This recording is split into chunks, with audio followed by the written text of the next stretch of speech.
So let's begin to talk about how I can approximate using what we call the midpoint rule. Now actually this is just a reiteration of what you've seen already in a Calculus 1 course. You may recall that if I had some sort of a curve that I wanted to find an area under, and I was working, say, from a value over here of A, going over to a value of B, I could start by simply dividing up my interval into a bunch of smaller sub-intervals. So you can see here that I'm marking on my x-axis a couple different x values. Let's call this x1, x number 2, x number 3. That would make B equivalent to x number 4, and A equivalent to, I guess, x number 0. Now if these were intervals that I had created, I might be interested in then, if I'm using midpoint approximations, going to the midpoint of each individual interval, which would be here, and going up until I hit the function. Once I've hit the function, I can go ahead and kind of draw a cap on the top of a rectangle, drawing a nice horizontal line so that way when I bring these edges up, I form the shape of a nice rectangle. Now this rectangle has an area that is going to be roughly equivalent to the area under this purple curve on this given interval.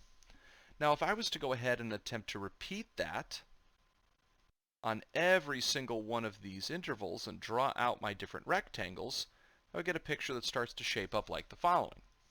Again, every time I hit the curve, I'm just kind of drawing a nice horizontal line coming across here, and then just bringing up the edges to shape a nice rectangle. So again, I'm going to just go straight across, coming up, and here I'm going to hit the function about there, going straight across, and coming up. And so if I could find the areas of each of these rectangles, I could just add them all together. Now, what we can easily see here is that we often have described the width of our rectangle as the value delta x. And the value delta x, remember, is very, very easy to find because oftentimes we just would take the length of the interval, b minus a, right? How long is it that we have to work with, and we just divide by the value of n. So if I wanted to fit 4 rectangles in, I would take the distance from left to right and chop it into 4 equal pieces. If I wanted 10 rectangles, divide by 10. And then, of course, to find the height of each rectangle, that's not too hard either. Because what I would have to do is I would have to say, well, I need to figure out what these different green x coordinates are. Well, I can call the first one like xi star, or in this case, x number 1 star, because it's for rectangle number 1. This is x number 2 star, x number 3 star, x number 4 star. So I take whatever those x coordinates would be, and if I could plug them into my function, call that function f, this would actually generate the height of that rectangle. And so, of course, I know that I can get an approximation for the area. That is, the area under the purple curve will be roughly equal to adding up all of the areas of my rectangles, which would be taking the height, multiplying by the width, and adding those all together starting at rectangle 1 and going until I hit rectangle n. So this is a really easy way to go about trying to create an approximation. The last thing that I'll mention here is that sometimes it's difficult to find these x star values that we have here. But if I quickly just recognize that every single xi star, since it's the midpoint of each individual interval, it can be found by just doing an average of the two endpoints. Right? So if I was to take, say, this x number 2 and this x number 1, right? So x number 2 and x number 1, add them together, divide by 2, I could actually get this x2 star. So we can kind of summarize all of this down below in what we call the midpoint rule. So if I was trying to integrate from a to b on a function f of x, I can see that this is just going to be this basic height times width calculation. But if the widths are all the same, I can imagine factoring out the width from each of the individual area formula calculations. What that really leaves me with then is my f of my x1 star plus fx2 star plus, and I just kind of would go on and on and on until I finally got to my last special x star, which in this case would be n, since I'm going to have n rectangles. So this is what we have here.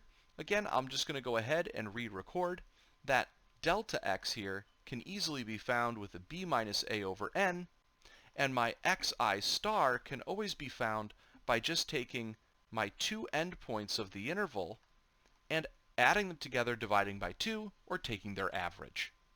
Now, we can see really quickly how this will apply when we look at example number 1 here.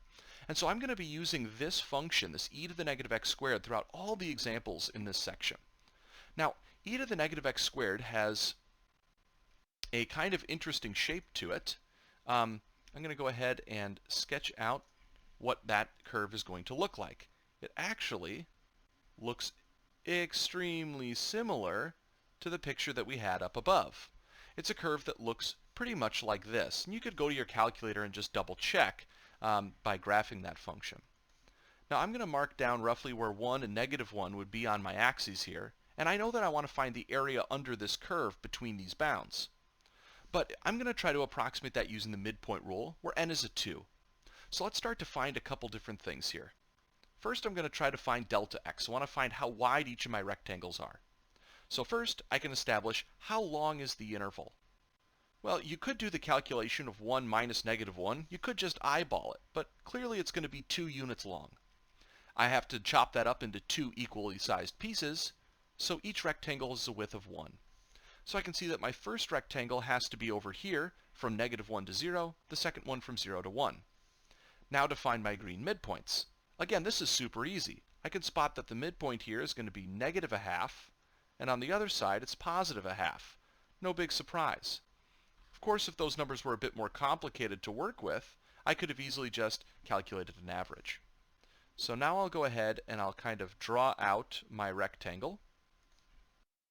So I'm drawing a nice horizontal line going across, and then the areas of these rectangles are going to help me approximate the total area under the curve. So let's find the area of each of these, and we'll be good to go. So I'm going to state here that the integral from negative 1 to 1 of e to the negative x squared dx is roughly equal to, and then I'll add up each of these areas. Since I have 1 for my delta x, I'll just pull that out to the front, just like we did up here in the formula. And I'll start with the height of this first rectangle. I would have to go to my function f and plug in my negative a half. Now at the moment, I haven't really said what f is. I mean, we kind of maybe know, but it's always important to maybe try to state this so the problems and the work that you're writing down is easy to follow. So I'm going to go up here and just state, by f of x, I mean this exact function. Then I can see that I'm also going to find the height of the second rectangle by plugging 1/2 into that same function. Well, now we can evaluate. No reason to write the times 1 anymore. Let's see what we get. If I take a negative half or a positive half and I square it, I'm going to get a quarter. So this is really going to be e to the negative 0.25 plus another e to the negative 0.25. Notice that we are squaring and then multiplying by a negative. So really, this is just the same as 2e to the negative 0.25. And you could go ahead and leave it here. I'm going to go ahead and just quickly approximate this with the use of a calculator. I'm not going to show it on screen here, but when I typed it in, I ended up with a value that was roughly 1.558. So hopefully you would be able to get the same thing. This is telling me that the blue space is about 1.558, and I'm going to guess that's roughly equivalent to the area under the curve. When it comes to exams or assessments, I'm not going to be asking you to do work with a lot of rectangles. Probably the worst case scenario I would imagine is something like 6 rectangles. I'm not going to be asking you to do something like this with 60. That's way too much, it takes way too much time, and if you can do it with somewhere from like 2 to 6 rectangles, you can certainly do it with more.